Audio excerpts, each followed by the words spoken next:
kina da ulcer kuma ke lokacin Ramadan ya zo baki san ya zaki ba, to ke wannan bidiyon naki ki kasance tare da mu har ƙarshen wannan bidiyon, inda zamu faɗa miki abubuwan da bai kamata ba ko kuma bai kamata ki ci ba a lokacin da kina azumi, domin kar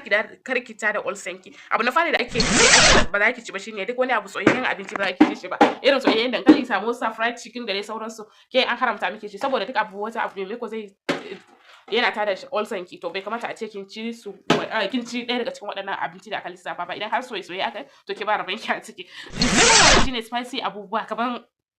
dan saboda spicy abubuwa zai irritating stomach naki inda zai tada miki ulcer ki gaba daya, to sai sa ba a so kin kalla idan kin zo bude baki already kin wuni da yunwa, hydrochloric acid naki is high, kuma kin zo kin dauki acid kin kara, acid da acid sun hadu dole za samu irritation ne, kamata yayi in acid yayi high alkaline ne kamata a kora da shi ba abin nan ba. Sai sa wasu suna fara amfani da ruwan kanwa da dai sauransu suke ba da reason cewa a dinga amfani da shi saboda ya abin na neutralizing na acid. The next abu uku da za a yi magana akai shine high sugar dessert kamar su cake, me baklava, desserts dai ga sunan kala-kala zaki kalla, milk cake ne, waye ne, wancan gaba ɗaya dai bai kamata a ce kin ci shi ba, saboda idan kika ci waɗannan abubuwa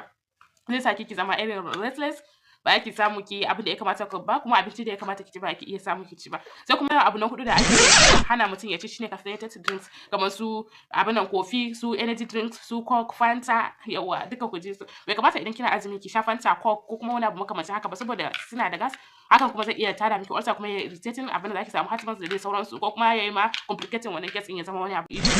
Sai kuma abu na biyar da ake processed foods kamar irin snacks da ake abin nan ne, meat pie, shawarma da dai sauransu, bai kamata a ce kin ci shi lokacin da kina abin nan ba, especially waɗanda suna da gishiri sosai, saboda wannan gishirin yana dehydrating mutum, kuma idan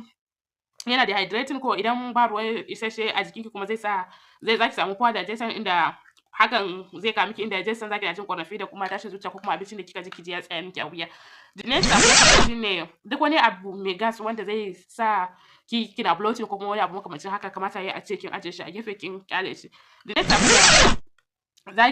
abin da ba zaki ci ba shine red meat, nama ja kenan, ba zaki yi amfani da shi ba idan har kina da ulcer ko kuma wani abu makamancin haka, ko kuma in azumi yana baki wahala. An fi so da yake ci ko dan kifi ko kuma kaza, saboda su waɗannan